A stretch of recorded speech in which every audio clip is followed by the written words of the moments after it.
네, 오정근 교수님 모셨습니다. 어제도 오셨습니다만 오늘 또 여러 가지로 이 중국 경제가 지금 계속 추락하고 있습니다. 어제 제가 뉴스에 잠깐 말씀드렸습니다만 매뉴팩처 분야에 소위 이 뭐라 그러나요? 공장 가동률이라고 해야 되나요? 그게 뭐 78개월 만에 78개월 같은 11호 나누면 그 6년 이상이죠. 6년 이상 만에 최저로 떨어졌다는 뉴스도 있었습니다만 중국에 지금 무언가 있는 건가 하는 느낌이 자꾸 듭니다. 그래서 오정훈 교수님 다시 모셨습니다. 어서 오십시오. 네, 반갑습니다.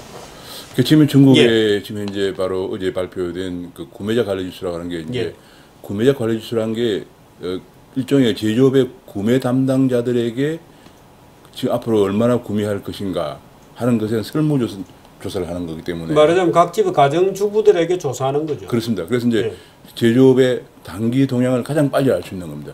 다른 경제 지표를 만들어서 나오는데 시간이 걸리기 때문에 이거는 가장 빨리 제조업 동향을 알 수 있는 거기 때문에 PMI 지수라는 거죠. 예, 그렇습니다. Procurement Managers Index입니까? 네, 그렇습니다. 근데 이제 지금 현재 중국 경제 계속 안 좋아지면서 계속적으로 부양책을 내놓았기 때문에 이번 9월 PMI에 관심이 굉장히 많았습니다. 이게 좀 반등이 될 것인가 하는 거였는데 지금 현재 거의 지금 반등이 안 됐습니다. 그래서 반등이 안 되고 오히려 47.0으로 떨어졌어요. 이게 이제 50이 되면은 50 이상이면 좀 앞으로 좀 더 좋아질 거다.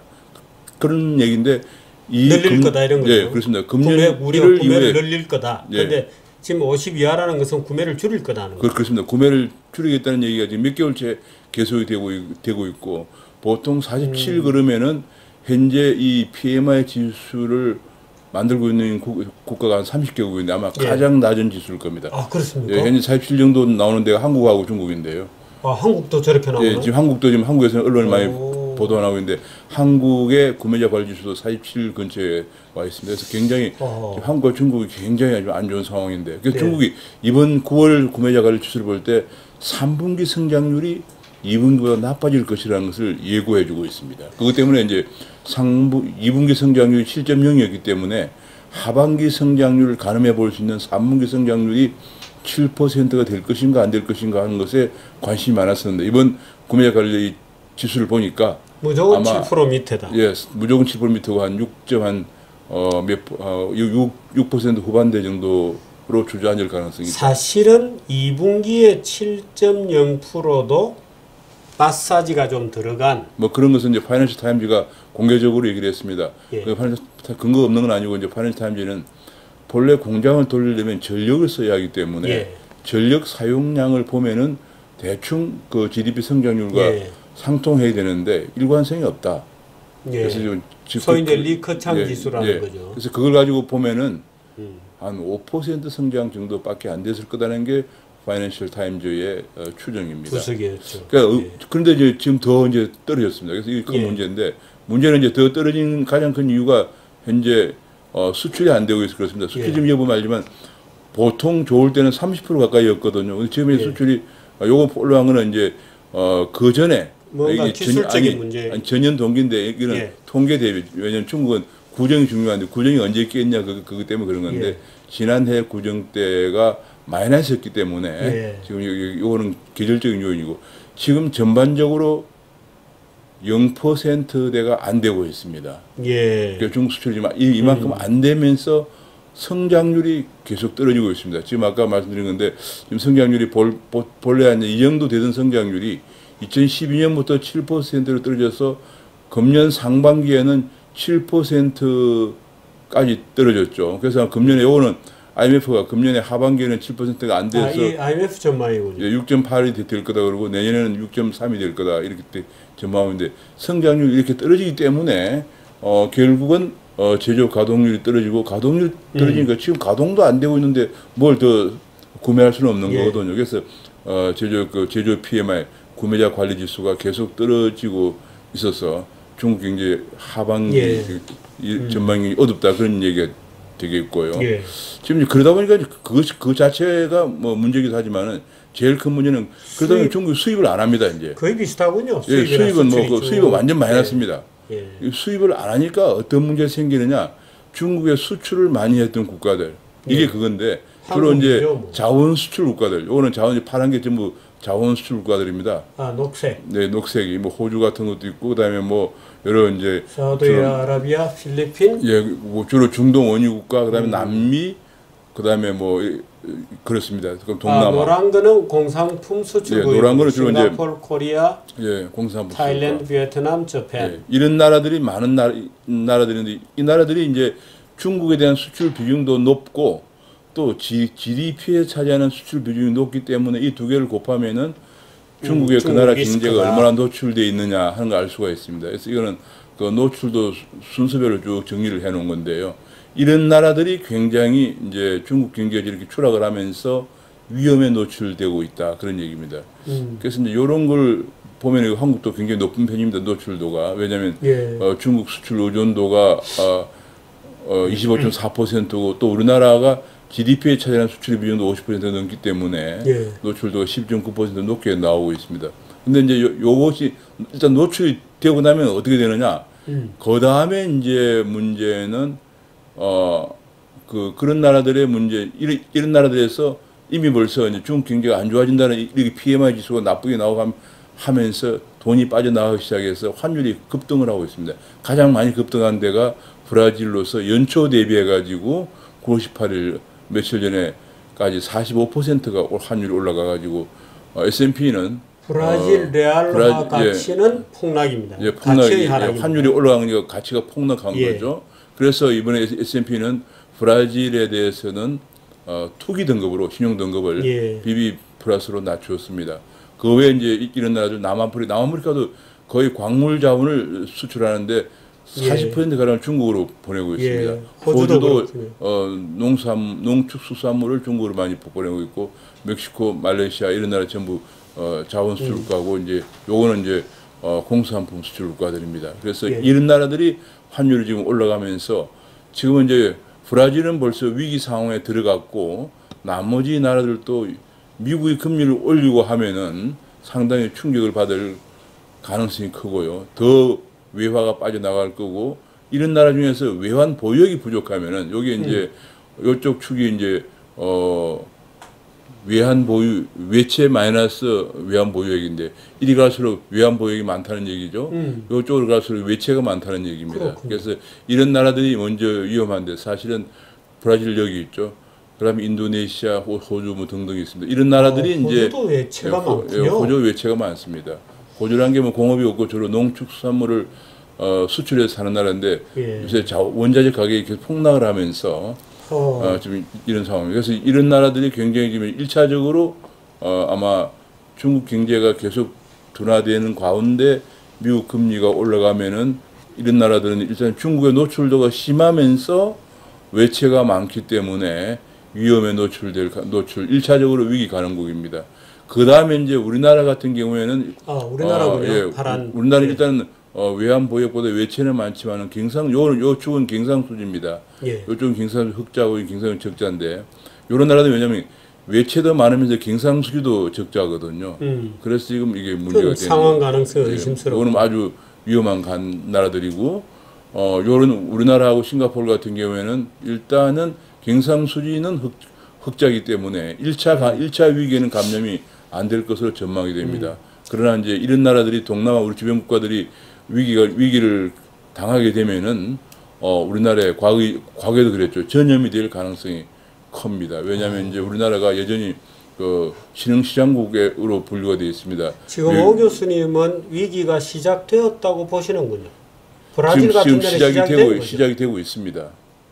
시작되고 있고 문제는 이제 이번 연말에 금리를 올리게 되면 시장이 가속화 될 거고요. 그래서 이 가속화되면 이런 나라들이 1차적으로 우선 한국하고 주변의 나라를 보면은 인도네시아, 말레이시아 뭐 이런 나라들 뭐 태국, 필리핀 이런 나라들이 먼저 위기를 겪게 될 거고요. 그 영향이 몇 개월 지나면은 우리나라로 올 수 있는 것이 왜냐하면 이제 외국인 투자자 입장에서는 우리나라는 아직도 신흥시장부로 분류가 돼서 펀드 같은 거 같은 묶음으로 분류가 돼서 뺄 때는 같이 빼거든요. 빼죠. 그래서 이제 우리나라도 이제 대비를 철저히 해야 되는 상황이다. 이제 그런 얘기고요. 지금 또 오늘 한 가지 또 다른 지표가 나왔는데요. 다른 지표를 연달아 한번 보겠습니다. 제가 한번 볼까요? 예, 다른 지표를 한번. 예, 다른 지표를 한번 보도록 예. 하겠습니다. 제가 예, 예. 마우스를 저기 좀 주시죠. 우리나라가 이제 중국에 대해서 중국이 이렇게 추락하면서 예, 아까 말씀드린 것처럼 중국에 대해서 수출 비중이 25%나 가고 있기 때문에 예, 주로 수출을 많이 하는 우리나라 대기업들이 지금 어제 발표한 예, 한국은행 기업 경영 분석 자료가 예. 대기업들이 추락하고 있다 예, 하는 것을 봐주시죠. 보여주었습니다. 대기업들이 지금 그림부터 추락하고 한번 있다. 볼까요? 예, 예. 그림을 한번 보면은 대기업이 얼마나 추락하고 있냐 바로 예. 이겁니다. 저기 빨간 거는 제조업 중소기업이고 예. 파란 거는 이제 제조업 대기업인데 대기업 매출액이 너무 이게 말이죠. 줄고 있군요. 작년부터 그냥 마이너스로 들어갔어요. 이게 매출액 예. 증가하는 게 아니고 예, 지금 매출액 증가율이 작년부터 마이너스인데 금년에는 마이너스 폭이 지금 금년 2분기에는 마이너스 7% 정도로 크게 예. 추락하고 있습니다. 그러니까 이게 예, 지금 말이죠. 고용 사정도 안 좋아가지고 일자리를 늘려야 될 판인데 저렇게 제조업의 대기업의 매출이 이렇게 마이너스 7%까지 가고 있기 때문에 예, 지금 갈 자리가 일자리가 없습니다. 지금 현재 가장 문제는 우리 청년들은 대기업을 가고 싶어 하거든요. 예, 중소기업에는 안 가고 중소기업은 주로 이제 그건 어떻게 할 수 있냐면 우리나라 청년들의 그 구직 단임자하고 그다음에 취업 준비생을 포함한 실제 그 실업자가 120만 명 되는데 예, 외국인 근로자가 한 100만 명 정도 들어와 예. 있거든요. 그건 뭐냐면 일자리 자체가 없다기보다는 청년들이 가고 싶어하는 일자리가 없다는 얘기예요. 그러니까 뭐 그 자리는 사실은 생산성도 낮고 임금도 낮고 이렇고 그렇습니다. 그런 되게 중소기업이죠. 뭐 산뜻한 조합도 아니고. 대변이 중소기업이죠. 중소기업에 이제 그 브로커인데 그런 자리는 이제 우리 대학생들이 안 가려고 하는데 예. 문제는 아까 제가 본 것처럼 우리 청년들이 가고 싶어하는 대기업은 매출액이 마이너스 5, 마이너스 7로 뭐 고용이 더 늘어나지 않는 게 당연하고. 떨어지니까 고용이 늘어날 수가 없다. 이것이 큰 문제입니다. 예. 그러면 청년 실업이 지금 청년들 보고 자꾸 중소기업 가라고 졸라대는데 정부에서 중소기업 가면 뭐 군대에도 혜택을 주고 무슨 임금 더 주고 한다는데 안 가요. 안 가기 때문에 대기업이 좋아져야 되는데 대기업이 이렇게 매출액이 줄어들어서 큰 문제인데요. 지금 한 가지 이것이 앞으로도 좋아질 거냐, 좋아질 전망이 없다는 거죠. 근데 지금 제가 좀 약간 걱정하는 것은 이런 속에서 계속 대기업의 압박은 아니고 간접적으로라도 해서 투자를 계속 과대하게 늘리면은 그것이 나중에 부실할 가능성이 있고 또 한 가지 이제 문제는 그다음 그림인데요. 요거는 영업이익률입니다. 어제 한국은행이 발표한 기업경영분석 자료인데 영업이익률이 여기 대기업 영업이익률이 계속 하락하고 있어요. 보통 과거 2010년에 한 7.6%였는데 지금은 5%로 하락을 했습니다. 반면 중소기업 영업이익률은 금년 들어서 좋아졌어요. 그래서 중소기업 영업이익률과 대기업 영업이익률이 역전을 했습니다. 어떻게 보면 중소기업은 지금 정부의 많은 지원들, 지금 중소기업에 지원한 종류가 한 300가지가 넘는다고 그래요. 자꾸 이제 야당은 더 지원하라고도 날리고 말이죠. 중소기업도 뭐 동반 성장을 하기 위해서 적합업종을 더 늘려야 한다고도 나오성인데 지금 대기업은 계속 줄어듭니다. 그럼 어떤 문제냐면 현재 우리나라 1년에 설비 투자가 대체로 한 140에서 50조 정도 되거든요. 그 140조 정도의 설비 투자에 120에서 30조가 대기업이 하고 있습니다. 근데 대기업이 이렇게 매출액이 줄어들고 영업이익률이 떨어지면은 대기업 투자를 할 수가 없죠. 그러니 우리나라 성장률도 그렇고 청년들이 가고 싶어하는 일자리가 더 줄어들기 때문에 앞으로 이 문제가 굉장히 우리가 좀 문제의 포인트가 지금 일자리가 없어서 고민하는 그냥 가고 싶어하는 일자리가 없어서 고민하는 청년들에 대해서 어떻게 하면 가고 싶어하는 일자리를 만들어주느냐가 핵심인데 공공기관이나 공기업은 그거는 국민의 세금을 축내는 일자리예요. 세금을 내면서 일하면서 좋은 일자리는 대기업 시장 소득이 많아져야 되는데 그러면 대기업이 창출해야 되는데 문제는 대기업의 매출액이 마이너스로 떨어지고 영업이익률이 하락한다는 게 지금 또 교수님 이 그림 어떠세요? 이 그림을 가만히 지금 보면 제조업 중소기업이 대개 영업이익률이 4.5% 선에서 안정적으로 오다가 2015년에 14년, 15년을 거치면서 7%까지 올라서 지금 6%거든요. 근데 이때 어떤 일이 있었습니까? 경제민주화 관련 조치가 있어서 중소기업에 엄청난 일시적으로 대기업들에게 압력을 주어서 많은 보호를 받은 거죠. 적합업종 같은 걸 만든다든지 혹은 각종 중소기업에 대한 지원 상생법이라고 그래가지고. 그런데 이게 지속 가능합니까? 이건 지속 불가능하죠. 왜냐하면 이게 다 다는 아니지만 며칠 전에 또 다른 자료를 보면은 우리나라에서 약 1만여 개의 좀비 기업이 있다는 겁니다. 그렇습니다. 왜냐하면 예. 정부에서 여러 가지 지원 자금으로 연명하는 기업들 때문에 이거는 지원 자금으로 연명이면 그럼 결국은 국민의 세금을 재정 압박 요인이 되는 거거든요. 예.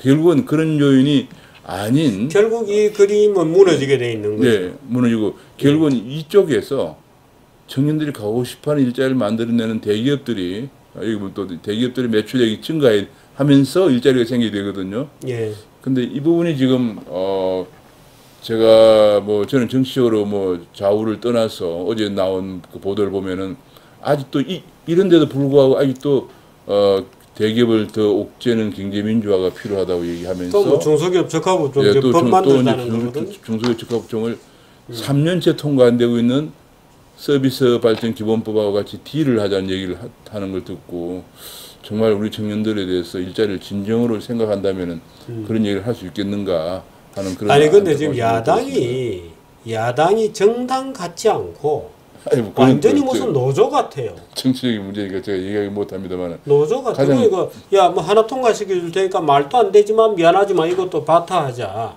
계속 그러고 있거든요. 그러니까 지금 이거 완전 지금- 노동조합들의 투쟁 수법이죠. 지금 제 생각으로는 그것도 문제지만 가장 중요한 것은 일단 정당은 정권을 수임할 준비가 되어 있어야 되는데 지난 서너 번의 선거에서 흔히들 말하죠. 언론 보도에 의하면 질 수도 없는 선거에 졌다. 그럼 질 수도 없는 그런 선거에서 졌단 말이에요. 그럼 왜 졌나를 생각해도 이번에 가장 중요한 것은 청년 일자리단 말이에요. 그럼 예. 청년들에게 일자리를 만들어주고 청년들이 가고 싶어하는 일자리를 만들면 아까 얘기한 청년들은 대기업을 또 가고 싶어하고 그다음에 서비스 발전 기본법이라는 게 뭡니까? 금융이나 교육이나 의료나 이런 관광 같은 청년들이 가고 싶어하는 일자리가 다 거기에 있어요.